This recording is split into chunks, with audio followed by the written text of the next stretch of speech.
오늘의 말씀은 시편 118편 1절에서 2절, 14절에서 24절 말씀입니다. 주님께 감사하여라. 그는 선하시며 그의 인자하심이 영원하다. 이스라엘아, 그의 인자하심이 영원하다 하여라.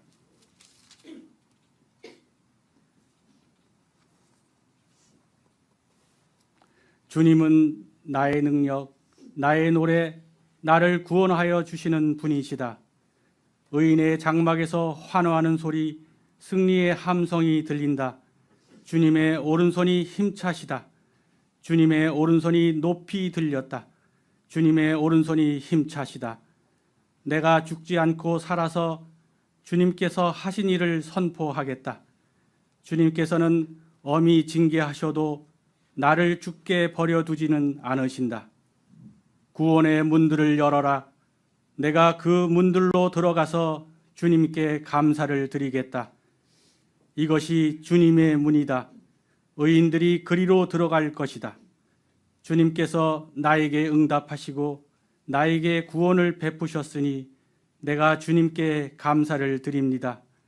집 짓는 사람들이 내버린 돌이 집 모퉁이의 머릿돌이 되었다. 이것은 주님께서 하신 일이니 우리의 눈에는 기이한 일이 아니랴.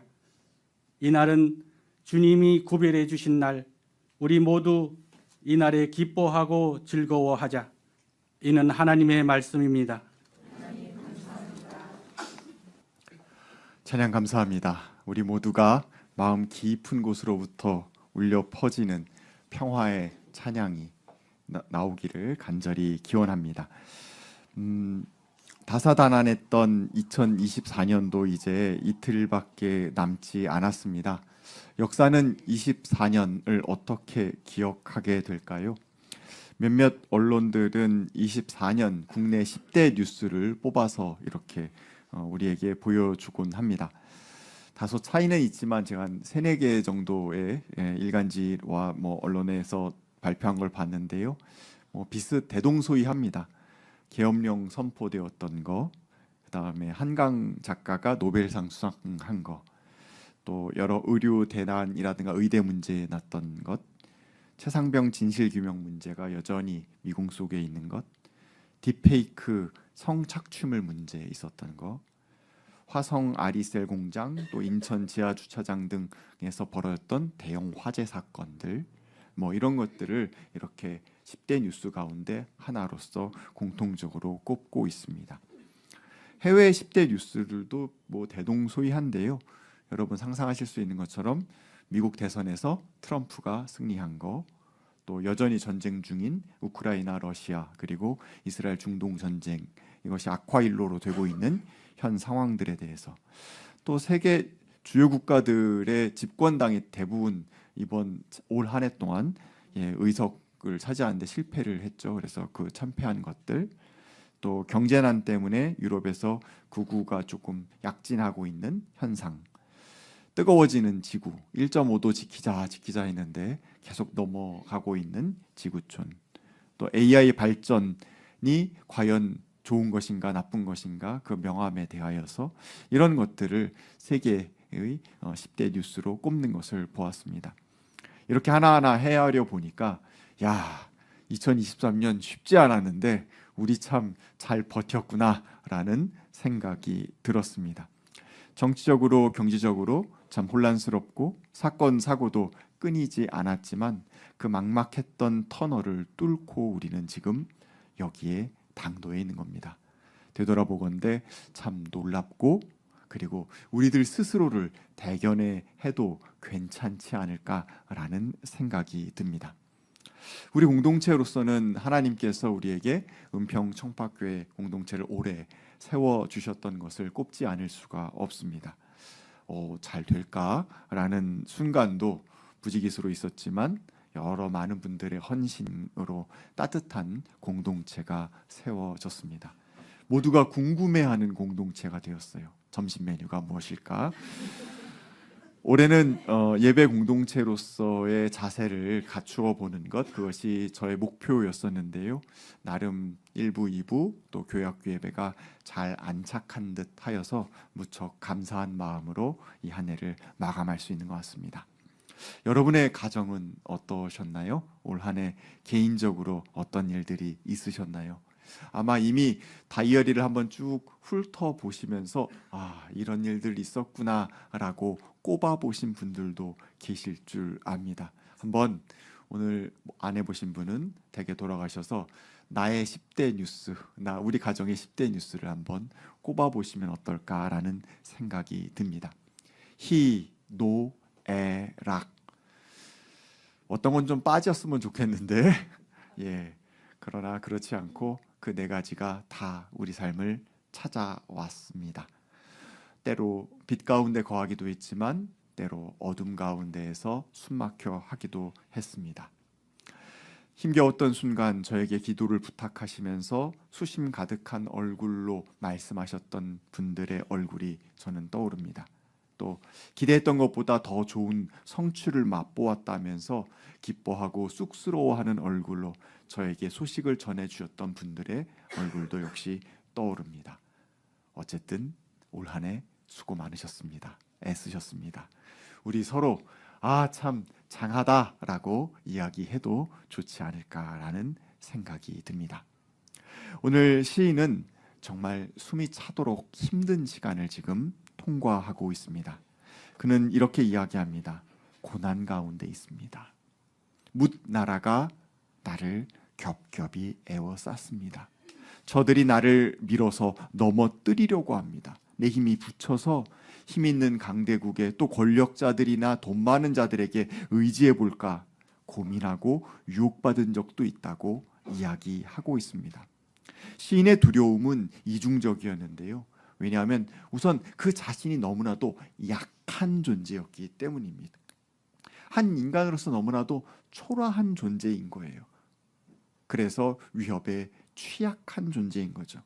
조마조마한 하루하루를 보내고 있었습니다.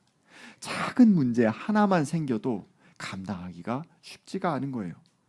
하나만 삐끗하면, 잘못되면 모든 것이 다 무너질 듯 아슬아슬한 것, 그것이 그의 삶입니다. 그런데 이렇게 작은 위협에도 덜덜 떨 수밖에 없는 그에게 그가 감히 맞설 수 없는 어마어마한 대적이 하나도 아니고 너무나도 여럿이 나를 둘러싸고 있는 겁니다. 동시에 위협이 닥쳐왔어요. 나의 내부에서는 해결책이 도저히 나오지 않는 처지였습니다. 나 내부에서 나올 수 없으니 그가 어떻게 할 수밖에 없었겠습니까? 하늘을 올려다볼 수밖에 없었습니다. 그 힘겨운 순간 그는 이렇게 했습니다. 내가 고난을 받을 때 부르짖었더니, 그랬더니 주님께서 어떻게 해주셨나요? 나에게 응답하여 주시고, 응답하여 주셨을 때 어떻게 해주셨습니까? 고난을 없애주셨나요? 그런 이야기는 나오지 않습니다. 이렇게 표현합니다. 시인은 주님께서 나를 넓은 곳에 세우셨다. 넓은 곳, 그것은 어떤 곳일까요? 이런 걸 상상해 보면 어떨까 싶습니다.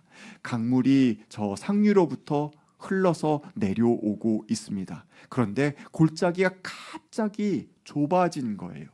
그래서 강물이 너무나도 좁은 골짜기를 통과하려다 보니 갑자기 더 세차졌어요. 강 양 안을 부수듯이 급류가 거세게 흐르는 그런 장소 가운데 시인은 서 있었던 겁니다. 고난이 그렇게 나에게 강렬하게 닥쳐왔습니다. 그런데 주님은 나를 넓은 곳으로 데려가서 다시금 세워주셨습니다.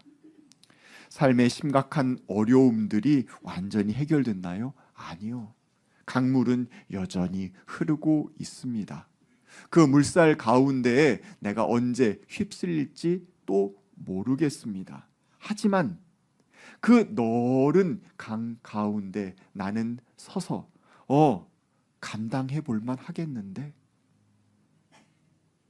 라는 마음이 드는 겁니다.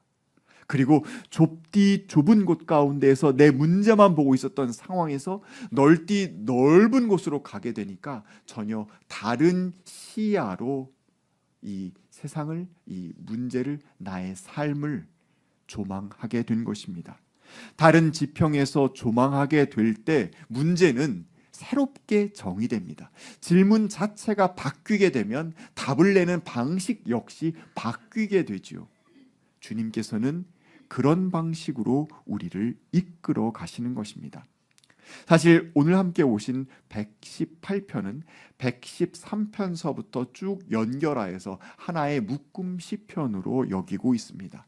이집트 할렐, 애굽 할렐이라고 부르기도 하고요, 유월절 찬양시라고 부르기도 합니다. 통상적으로 유월절 잔치 때 사용된 기쁨의 감사 시편입니다. 113편서부터 118편까지에는 힘든 사람들의 이야기가 계속 나와요. 천한 자들, 궁핍한 자들, 연약한 자들이 계속 나옵니다. 애굽의 노예 생활하고 있는 자들, 바벨론의 포로로 잡혀가 있는 사람들이 나옵니다. 그런데 하나님께서는 그런 그들의 삶을 뒤집어 놓으셨습니다. 탈출시키시고 귀향하게 하시고 새로운 생명을 그들에게 불어 넣어 주셨습니다. 이 시편의 묶음은 출애굽 혹은 바벨론에서 다시 돌아온 삶 등을 상징해 보여주면서 죽음에 있다 있는 사람을 하나님께서 어떻게 인도하고 계시는지, 어떻게 사랑을 베풀고 계시는지 보여주고 있는 시편들입니다.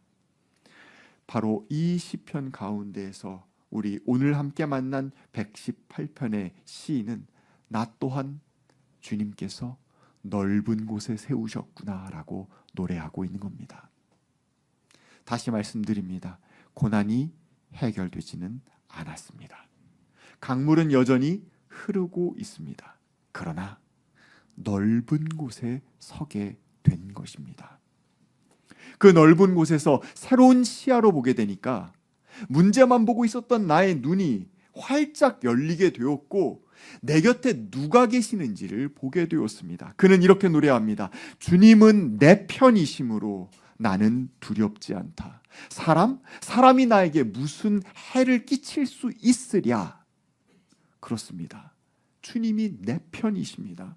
주님이 나를 위해 계신다라는 이 외침이야말로 사람이 외칠 수 있는 가장 정직한 진리의 외침이라고 저는 생각합니다. 이 진리를 아는 사람은 두려움 가운데 내 인생을 바라보는 것이 아니라 믿음으로 살아가는 가운데 새로운 가능성을 볼 수 있는 눈을 갖게 되는 것입니다. 우리 주님은 당신의 이름 아래 의탁한 자를 모른 척하지 않으시고 인도하시는 분이십니다. 주님의 품 안에 있는 자를 그 누가 해할 수 있단 말입니까? 사도 바울도 같은 믿음을 고백했던 것을 여러분은 기억하실 것입니다. 나는 확신합니다라고 바울은 이야기합니다. 죽음도 삶도 천사들도 권세자들도 현재일도 장래일도 능력도 높음도 깊음도 그 밖에 어떤 피조물도 그 어떤 인간도 우리를 주 예수 그리스도 안에 있는 하나님의 사랑에서 끊을 수 없습니다. 하나님이 누구 편이기에? 하나님이 우리 편이기 때문입니다. 내 편이 있다는 것 얼마나 든든합니까? 내 편이 있으시지요? 네, 5분 대답하시네요. 함석헌 선생의 그대 그런 사람을 가졌는가시 아마 많이 아실 겁니다. 말리길 나서는 길, 처자를 내맡기며 맘 놓고 갈 만한 사람, 그 사람을 그대는 가졌는가? 그렇게 묻고 있죠. 여러분은 그런 사람을 갖고 계십니까?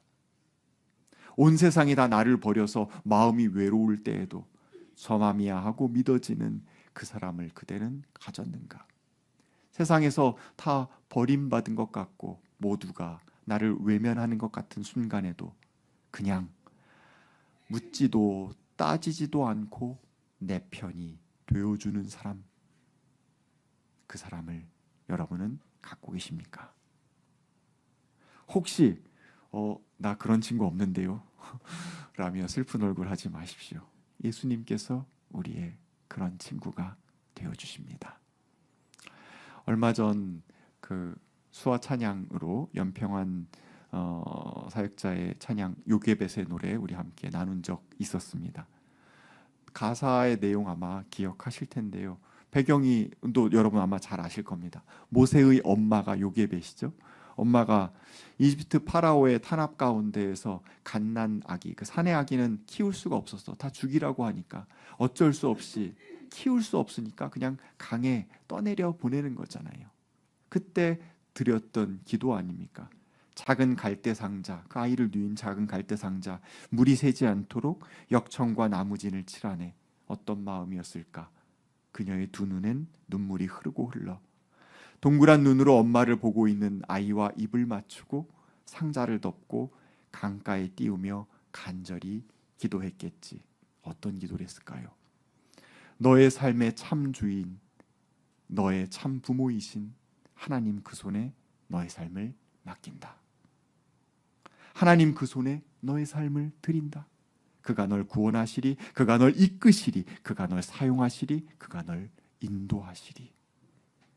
엄마가 자기 아이를, 갓난 아이를 강물에 떠내려 보내면서 그 슬픔 가운데 내가 이 아이를 다른 이에게 맡길 수 없습니다. 하나님, 당신이 맡아주세요. 그 마음이, 하나님이 내 편이시라는 마음이, 하나님이 나를 맡아주시리라는 마음이 우리는 믿음이라고 부르는 마음입니다. 시인은 이렇게 자기 자신을 온전히 하나님께 맡겼습니다. 하나님 그런 그에게 응답하시고 그런 그를 구하셨습니다. 그가 주님의 도우심 가운데 원수로부터 구함을 받고 이렇게 노래합니다. 주님의 오른손이 힘차시다. 이 환호를 지르면서 그는 계속해서 이렇게 노래합니다. 내가 죽지 않고 살아서 계속 이 노래를 부르겠습니다. 네, 1차적으로는 환난 가운데 내가 죽지 않고 살아남았구나 감격하면서 부르는 노래로 볼 수 있습니다. 하지만 역사적으로 우리 교회 전통은 이 구절을 부활하신 주님을 지칭하고 있는 구절로 여겼습니다. 내가 죽지 않고 살았다라는 것은 다름 아니라 부활하여서 영원한 생명을 가진 존재로서의 능력을 보여주는 것이라고 하는 것입니다. 내 인생 어떻게 될까요? 아유, 이러저러하게 살다가 결국 죽고 끝나겠지라고 생각한다면 잘 살아봐야겠다, 좋은 삶을 살아야겠다, 이런 진득한 바람이나 열의 같은 건 없을 겁니다. 대충 하루하루 때우면 되겠지. 죽음에 삼켜진 자의 삶은 그런 것입니다. 그러나 그것이 아니라 우리에게 부활의 생명이 있고 영원한 생명이 있다라고 믿는 사람들, 그래서 주님께서 우리를 죽음의 권세에서 건지셨다라고 믿는 사람들은 나의 삶을 볼 때 지금 이곳에서 내 삶이 진정 좋은 삶이 되어서 부활로 연결되기를 바라는 열망을 갖게 되는 것입니다. 믿음을 가진 사람은 이렇게 나의 삶을 새롭게 바라볼 수 있는 사람인 것입니다. 대충 하루하루 그냥 넘기는 삶이 아니라 영원한 나라를 바라보면서 그 나라에 입닿는 삶으로, 그 나라에 걸맞는 삶으로 살아가기 위해서 오늘 멋지고 좋은 삶을 살기로 결심하고 그 열의를 품을 수 있는 존재인 것입니다. 그런 사람은 환난이 닥쳐오고 위협이 닥쳐와도 그 어떤 인간이 나를 찌른다 할지라도 하나님이 내 편이시니 나는 계속 나아가리라 라는 믿음의 찬양 고백을 할 수 있습니다. 여러분, 하나님은 영원히 우리를 지키시는 분이십니다. 하나님은 영원히 우리 편이십니다. 하나님은 영원히 우리와 동행하십니다. 이것을 우리는 부활신앙이라고 이야기하고, 이 부활신앙으로 사는 사람이 이 땅 가운데에서 환난에 맞서는 자라고 시인은 노래하고 있는 것입니다. 그래서 이 시는 전통적으로 부활절 때 많이 노래하기도 했었습니다. 여러분 22절 말씀 아마 많이들 들어보셨을 겁니다. 집 짓는 사람들이 내버린 돌이 집 모퉁이의 머릿돌이 되었다.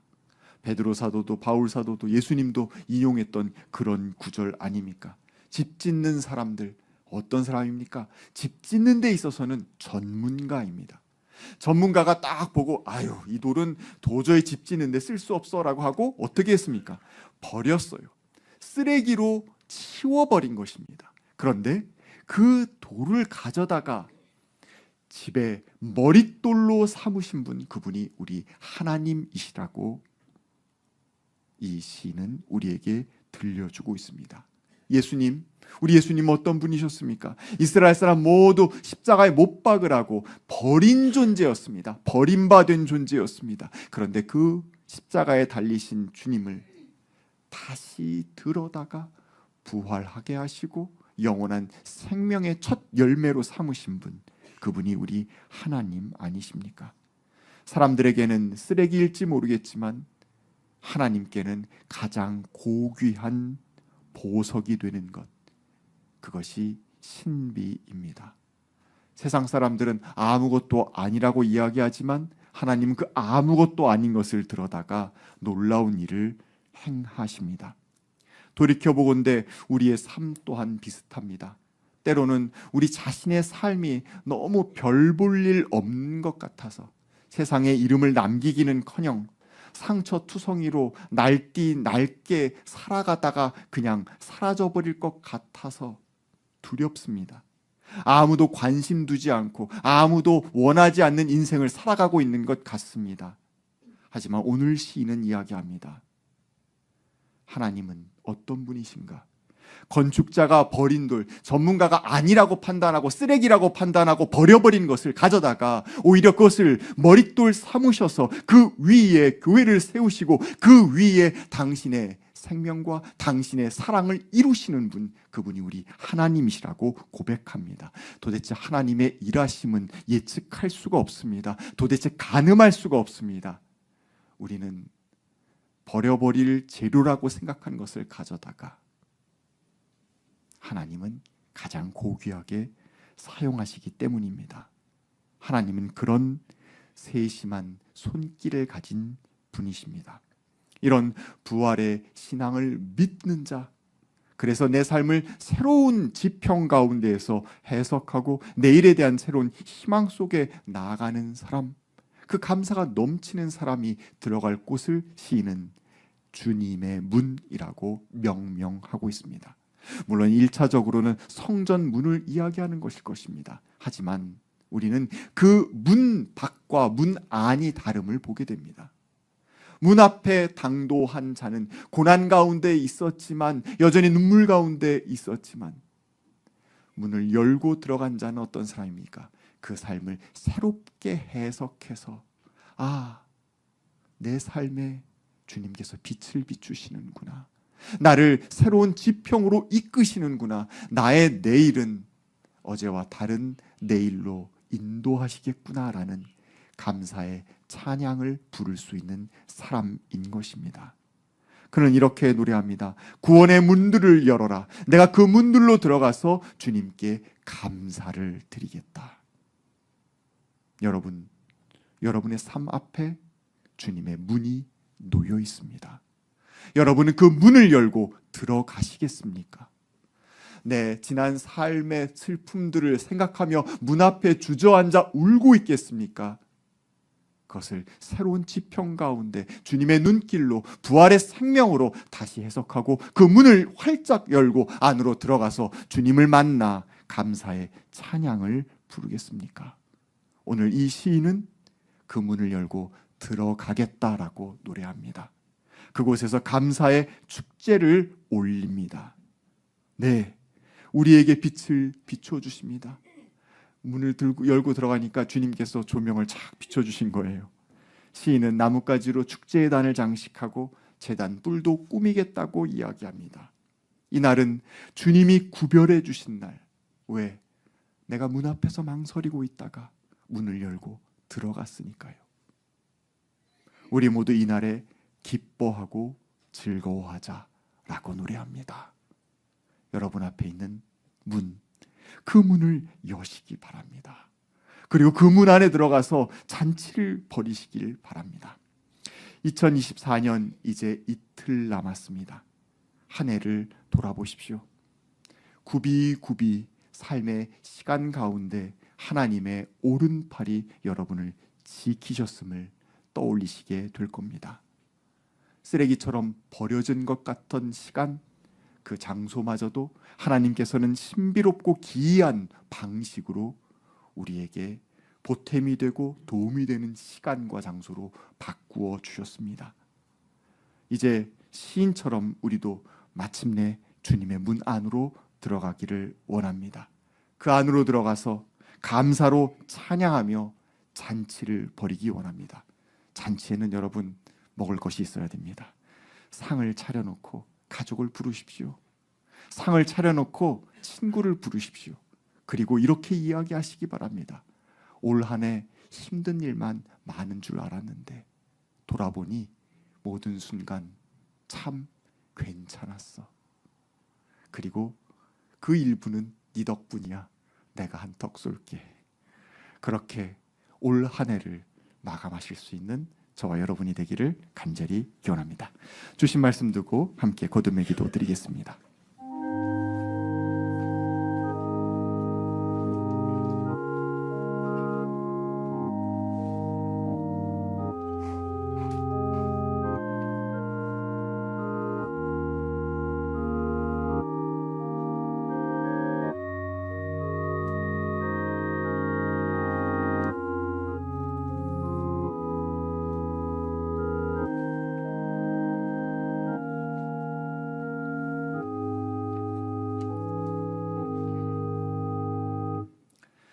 사랑의 하나님, 감사합니다. 지난 한 해를 새로운 마음으로 조망해 보려 합니다. 그때는 왜 이렇게 불퉁거리고, 그때는 왜 이렇게 낭망하고, 그때는 왜 그렇게 힘들어했는지 모르겠습니다. 그때는 왜 그렇게 두려워하며 걱정했을까요? 하나님이 우리 편이신데 말입니다. 하나님이 우리와 함께 계시는데 말입니다.